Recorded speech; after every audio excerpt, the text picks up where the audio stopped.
This, ladies and gentlemen, is the Sweetheart Jello shot. You see what we did? We took sweethearts and we made them Jello. Okay, so get some gelatin in that hot water. Add some sweetened condensed milk. Stir that bad boy up. Hit it with some coconut rum. Okay.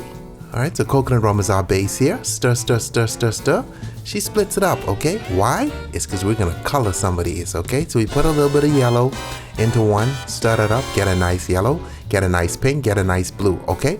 That's our little hearts mold, okay? We pour in the different mixes of different colors. You see what we got going on here? Awesome.